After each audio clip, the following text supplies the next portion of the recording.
அவுது பில்லாஹி மினஷ் ஷைத்தானிர் ரஜீம் பிஸ்மில்லாஹிர் ரஹ்மானிர் ரஹீம்.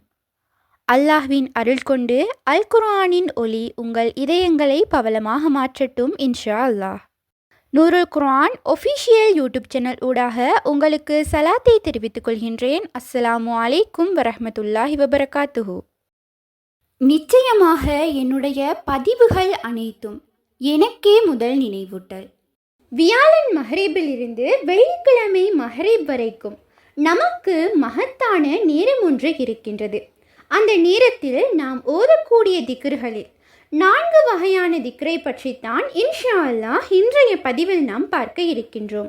எல்லோரும் எப்படி இருக்கின்றீர்கள்? நன்றாக உள்ளீர்களா?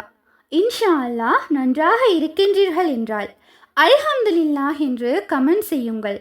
இன்ஷா அல்லாஹ் யார் யாரெல்லாம் மன கஷ்டத்திலும் மனவேதனையிலும் அல்லாஹ்வை புகழ்ந்து அல்ஹம்துலில்லாஹ் என்று கமெண்ட் செய்கின்றீர்களோ, அல்லாஹ் உங்களுடைய வாழ்க்கையை மென்மேலும் செழிப்பாக்கி சிறப்பாக்கி பரக்கத்தாக்கி வைப்பானாக. ஆமீன் ஆமீன் என்று கூறுங்கள் இன்ஷா அல்லாஹ்.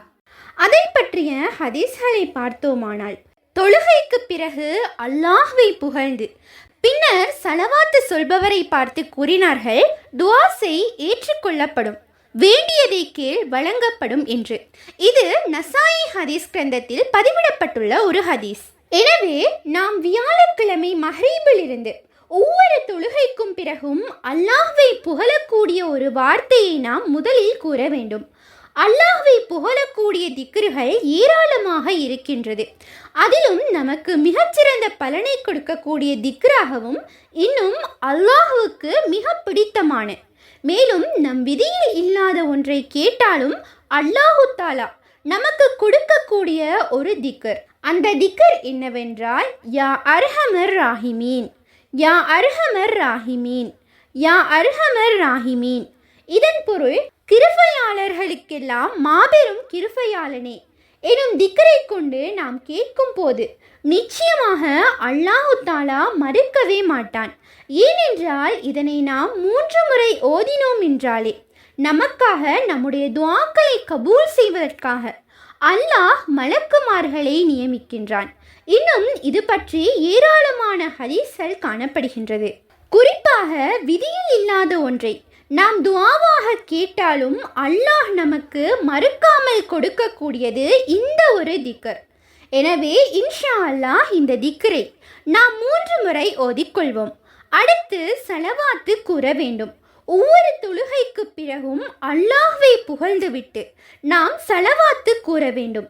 சலவாத்துகளில் மிகச்சிறந்த ஒரு சலவாத்து என்றால் அத்தஹியாத்தில் நாம் ஓதக்கூடிய தரூதே இப்ராஹிம் சலவாத்து.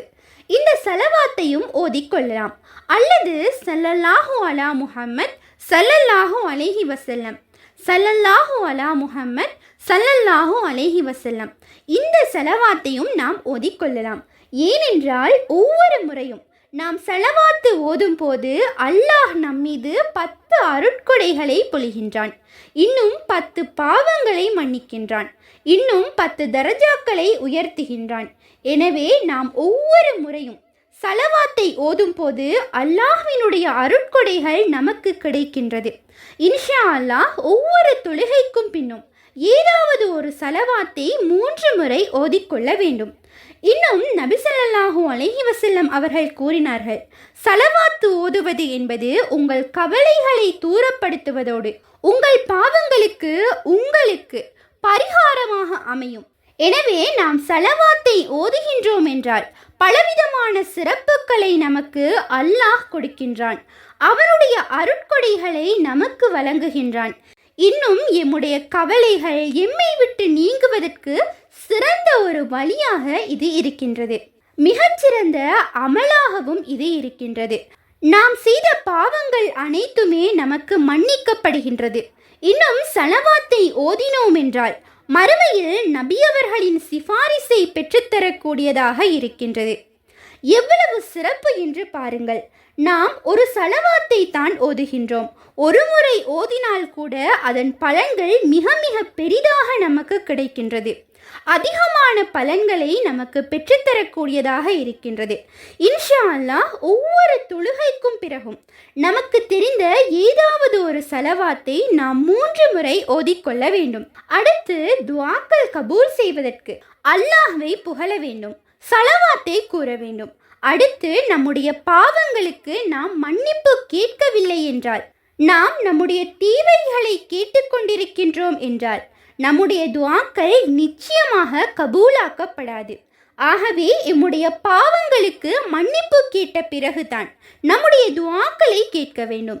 இன்ஷா அல்லாஹ் ஒவ்வொரு தொழுகைக்கும் பிறகும் அல்லாஹ்வை புகழ்ந்துவிட்டு சலவாத்து கூறிவிட்டு இஸ்திக்ஃபாரை நாம் ஓதிக்கொள்ளலாம். இஸ்திக்ஃபாரில் பலவிதமான இஸ்திக்ஃபார்கள் இருக்கின்றது. அஸ்தாஃபிருல்லாஹ வஅதூபு இலைஹி, அஸ்தாஃபிருல்லாஹ வஅதூபு இலைஹி, அஸ்தாஃபிருல்லாஹ வஅதூபு இலைஹி. இதன் பொருள், நான் அல்லாஹ்விடம் பாவ மன்னிப்பு கேட்கின்றேன், அவன் பக்கமே திரும்புகின்றேன். இந்த இஸ்திக்ஃபாரையும் ஓதலாம். அல்லது அஸ்தாஃபிருல்லாஹில் அலீம், அஸ்தாஃபிருல்லாஹில் அலீம், அஸ்தாஃபிருல்லாஹில் அலீம் என்று நமக்கு எந்த இஸ்திக்ஃபார் தெரியுமோ அதை ஒவ்வொரு தொழுகைக்கும் பின்னும் நாம் 3 முறை ஓதிக்கொண்டோம் என்றாலே துஆக்கள் கபூலாக ஒரு மிகச்சிறந்த ஒரு அமலாக இது காணப்படும். இன்னும் நாம் வியாழக்கிழமை மஹ்ரிபில் இருந்து வெள்ளிக்கிழமை மஹ்ரிப் வரைக்குமே மகத்தான அந்த நேரத்தில் கேட்கக்கூடிய ஒரு சிறந்த அல் குர்ஆனினுடைய வசனம், இன்னும் மிகச்சிறந்த ஒரு துஆவாகவும் இது காணப்படுகின்றது. இவ்வாறாக என்றால் அந்த வசனம் என்னவென்று பார்த்தோமானால், ரப்பனா ஆத்தினா ஃபித் துன்யா ஹசனதன் வஃபில் ஆஹிரதி ஹசனதன் வகினா அதாபன் நார். ரப்பனா ஆத்தினா ஃபித் துன்யா ஹசனதன் வஃபில் ஆஹிரதி ஹசனதன் வகினா அதாபன் நார். ரப்பனா ஆத்தினா ஃபித் துன்யா ஹசனதன் வஃபில் ஆஹிரதி ஹசனதன் வகினா அதாபன் நார். எங்கள் இறைவனே, எங்களுக்கு நீ இம்மையிலும் நன்மை அளிப்பாயாக, மறுமையிலும் நன்மை அளிப்பாயாக. நெருப்பின் வேதனையிலிருந்தும் எங்களை நீ இரட்சிப்பாயாக. இப்படியாக சிறந்த ஒரு துஆ. இந்த துஆவில் நமக்கு தேவையான அனைத்து நன்மைகளுமே இருக்கின்றது. நமக்கு தேவையானதை கேட்கக்கூடிய, அதாவது நரக நெருப்பை விட்டும் பாதுகாப்பையும் கேட்கின்றோம். எனவே இவ்வுலகிலும் நாம் நன்மைகளை அடைந்து கொள்ளலாம், இன்னும் மறுமையில் சிறந்த ஒரு வாழ்க்கையையும் நாம் அடைந்து கொள்ளலாம். இந்த துஆவின் மூலமாக இவை அனைத்தையும் நாம் பெற்றுக்கொள்ளலாம். எனவே இன்ஷா அல்லாஹ் நாம் வியாழன் மஹ்ரிபில் இருந்து வெள்ளிக்கிழமை மஹ்ரிப் வரைக்கும் அல்லாஹ்வை புகழக்கூடிய யா அர்ஹமர் ராஹிமீன், ஏனென்றால் இது தான் சிறந்த ஒரு வார்த்தை, இன்னும் அல்லாஹ்வுக்கு மிகவும் பிடித்தமான ஒரு வார்த்தை.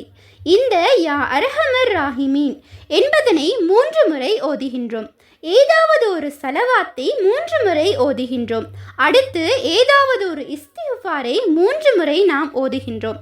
அடுத்து ரப்பனா ஆத்தினா ஃபித் துன்யா ஹசனதன் வஃபில் ஆஹிரதி ஹசனதன் வகினா அதாபன் நார்.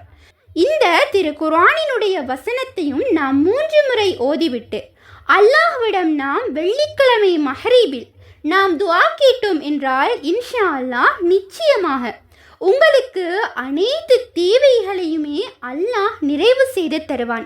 ஏனென்றால் நீங்கள் தொடர்ந்து ஒரு நேர தொழுகையை கூட இடைவிடாது தொடர்ந்து இதை ஓதுங்கள். இவ்வாறு இடைவிடாது இதை ஓதி முடித்த பிறகு நீங்கள் மஹ்ரீபுடைய தொழுகையில், அதாவது வெள்ளிக்கிழமை மஹ்ரீபுடைய தொழுகையில் அல்லாஹ்விடம் உங்கள் அனைத்து தேவைகளையுமே நீங்கள் முன்வையுங்கள். நிச்சயமாக அல்லாஹ் கபூல் செய்து தருவான். ஏனென்றால் வியாழன் மஹ்ரீபில் இருந்து வெள்ளி மஹ்ரீப் வரையும் நமக்கு சிறப்பான நேரம் ஒன்று இருக்கின்றது. அதில் இந்த இலகுவான ஆனால் பல சிறப்புகளை சக்திகளை கொண்ட இந்த 4 திக்ருகளையும் நாம் ஓதும் போது நிச்சயமாக ஏதாவது ஒரு தொழுகையில் இன்னும் நமக்கு துஆ கபூலாகக்கூடிய நேரத்தில் நாம் ஓதி இருக்கின்றோம் என்றால் நிச்சயமாக உடனே நமக்கு பதில் கிடைக்கும். இன்னும் ஒரு வாரத்துக்குள்ளே உங்களுக்கு மாற்றம் கிடைக்கும். அடுத்து ஜும்மா வரையும் கூட நீங்கள் காத்திருக்க தேவையில்லை. இடையிலேயே உங்களுடைய தேவைகள் எவ்வளவு பெரிதாக இருந்தாலும், எப்படியான விடயமாக இருந்தாலும் அல்லாஹ் நாடினால் அதில் நமக்கு மாற்றம் கிடைக்கும். இன்ஷா அல்லாஹ் ஒரு வாரமே உங்களுக்கு அதிகம்தான். நீங்கள் விதியில் இல்லாத ஒரு விடயத்தை கேட்டால் கூட அல்லாஹ் உங்களுக்கு கொடுப்பான். அப்படியான சிறந்த வார்த்தைகள் இந்த 4 திக்ர்கள். எனவே இன்ஷா அல்லாஹ் இந்த 4 திக்ர்களையும் ஓதி அல்லாஹ்விடமிருந்து இரு உலகிலும் நமக்கு தேவையான அனைத்து பலன்களையும் அடைந்து கொள்வோம் இன்ஷா அல்லாஹ். நான் கூறிய இந்த விடயங்கள் உங்களுக்கு தெளிவாக இருக்கும் என்று நான் நம்புகின்றேன். இதில் ஏதேனும் சந்தேகம் இருந்தால் கட்டாயம் கமெண்டில் தெரிவியுங்கள். இந்த பதிவானது உங்களுக்கு பயனுள்ளதாக இருப்பின் அல்ஹம்துலில்லாஹ் என்று கமெண்ட் செய்யுங்கள். மற்றும் ஒரு பதிவில் சந்திப்போம். உண்மையான அறிவை தேடும் வழி அல் குர்ஆனாகும். உங்கள் ஆதரவுகளுக்கு ஜஸாக்குமுல்லாஹ் ஹைரன். தொடர்ந்தும் எம்முடன் பயணியுங்கள். அஸ்ஸலாமு அலைக்கும் வரஹ்மத்துல்லாஹி வபரகாத்துஹு.